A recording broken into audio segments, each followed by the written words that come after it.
abalone. White, black, red.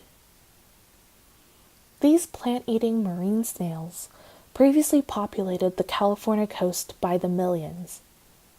However, as they began to be commercially fished, populations began to plunge.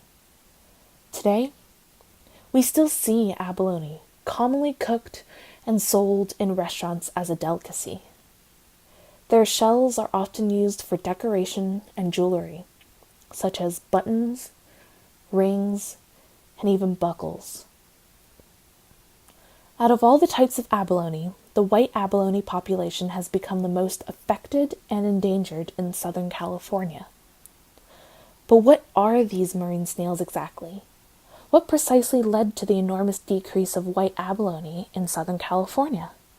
What is being done to conserve the current existing population? And what should we do?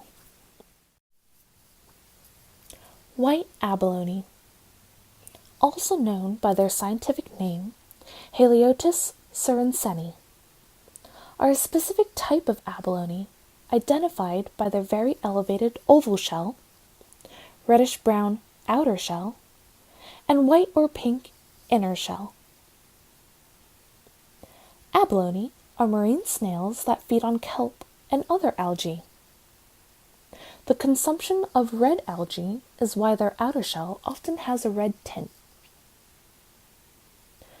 Abalone larvae feed on diatoms, a type of microalgae. Prior to commercial fishing, abalone had been eaten by native people on the coast for thousands of years. The significant amount of abalone shells found reveal evidence of human consumption which dates back to approximately 7,400 years ago. Abalone shells were also once traded. Shells can be found along trading routes starting in California and extending all the way to east of the Mississippi River. In Southern California, millions of white abalone once inhabited the coast.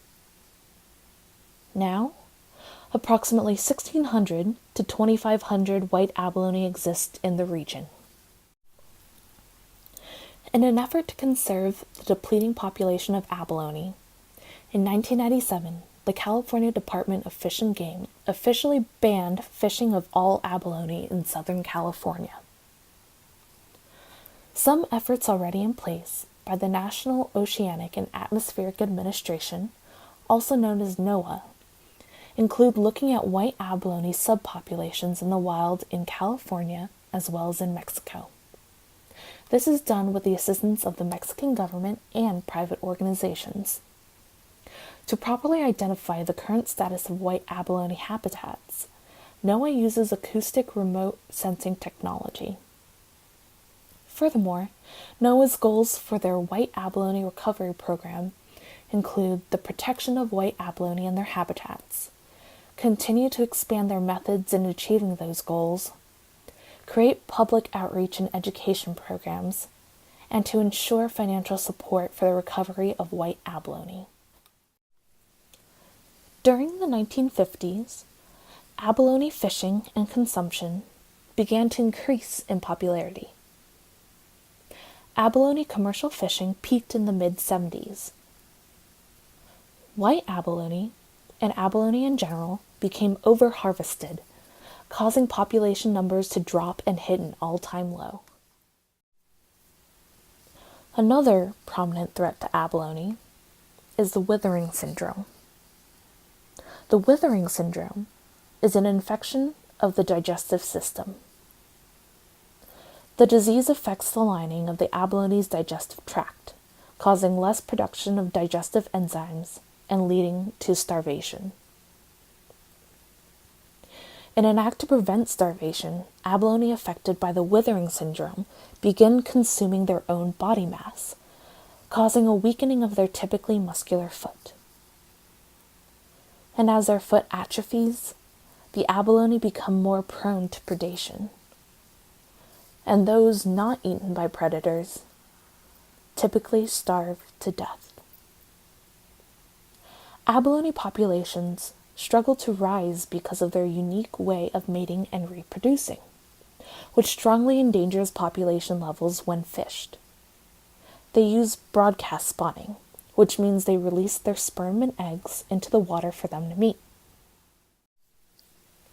Fertilization is typically more successful if large groups of males and females are together. However, as population numbers are low, individuals are far from each other, making the likelihood of fertilization to be very low. Because of all these factors, white abalone became the first marine invertebrate to be officially listed as an endangered species. Abalone is a keystone species, meaning the health of their ecosystem depends on the health of the species population. As the population of abalone declines, we can also see the health of their habitats decline as a whole. Abalone keep kelp forests healthy by competing with sea urchins for space and food. Uncontrolled sea urchin populations destroy kelp forests, leaving less food and less space for other organisms. This causes organisms to die off or move away. Octopi also feed on abalone. As the abalone population began to deplete, octopi have had a harder time finding food and their population numbers have dropped along with the abalone. Since the 1950s, when abalone became more commercially fished, Southern California kelp forests have declined by 80%. We propose a plan that will encourage active and efficient breeding, while also protecting the existing white abalone population from potential threats. We believe that the ban of fishing abalone in Southern California has been beneficial and promote the continuation of the law. As marine reserves have been proven to be incredibly successful for the protected area as well as the surrounding areas, we propose for an increase of marine reserves along the coast of California, or an increased amount of space for the existing marine reserves. This will not only be beneficial for the abalone, but for the health and ecosystem of the habitat as a whole. We also propose abalone recovery education programs to teach abalone as a keystone species. This will emphasize the importance of maintaining a healthy population of abalone in our waters. As of right now, the government of California has a farm in place for red abalone, which were also heavily fished in the 1950s to 70s, along with black and white abalone.